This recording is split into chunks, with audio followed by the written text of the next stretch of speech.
Travailler de nuit a toujours été pénible. Je travaille dans un immeuble de bureaux et je faisais constamment le service de nuit car c'était le seul moment qui me convenait. J'étais presque toujours la seule personne à l'étage où je travaillais, peut-être même dans tout le bâtiment. Il y avait toujours une sorte d'ambiance étrange à être dans un si grand bâtiment, avec la plupart des lumières éteintes et absolument personne autour. Mais d'un autre côté, c'était paisible et moins stressant et je pouvais accomplir beaucoup de travail. Mais il y a eu une nuit en particulier. C'était un vendredi soir. Il était environ 2 heures du matin. J'étais en train de taper sur mon clavier quand j'ai entendu un bruit venant de l'extérieur de mon box. Ça ressemblait juste à un craquement aléatoire des murs ou quelque chose comme ça.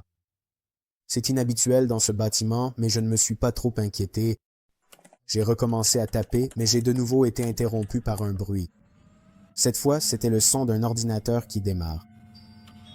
Ça m'a pris au dépourvu. J'étais certain que personne d'autre ne travaillait de nuit. Je me suis levé sur ma chaise pour voir par-dessus les cloisons des box. L'éclat d'un écran d'ordinateur dans l'obscurité était visible dans un box de l'autre côté de la pièce. Puis j'ai fait quelque chose de stupide, quelque chose que je regrette.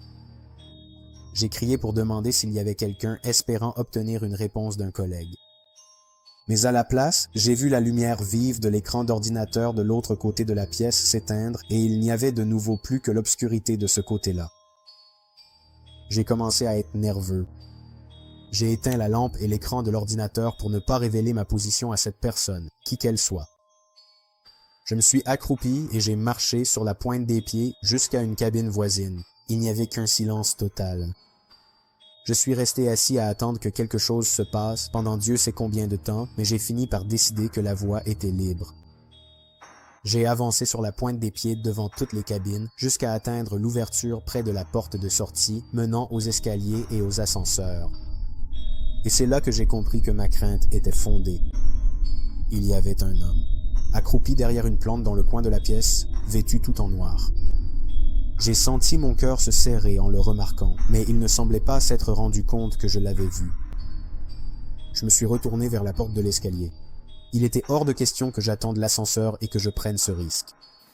J'ai ouvert la porte discrètement et je l'ai refermée derrière moi, puis j'ai commencé à descendre les escaliers.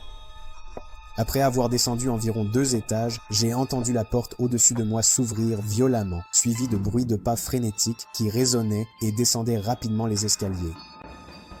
J'ai dévalé les escaliers, courant aussi vite que possible, tandis que les pas au-dessus de moi se rapprochaient de plus en plus.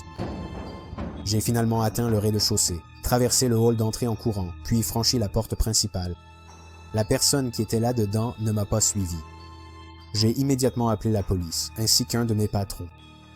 Mon patron m'a dit que personne d'autre n'était censé travailler, à part moi. Les policiers ont fouillé l'endroit de fond en comble. Il n'y avait personne à l'intérieur. Je n'ai pas pu les aider avec une description, à part dire qu'ils portaient tout en noir. J'ai continué à faire le service de nuit pendant environ 1 semaine après ça, avec la permission de mon patron de verrouiller toutes les entrées possibles à l'étage, y compris les ascenseurs. Mais je n'étais toujours pas à l'aise, alors depuis, je fais les shifts de jour.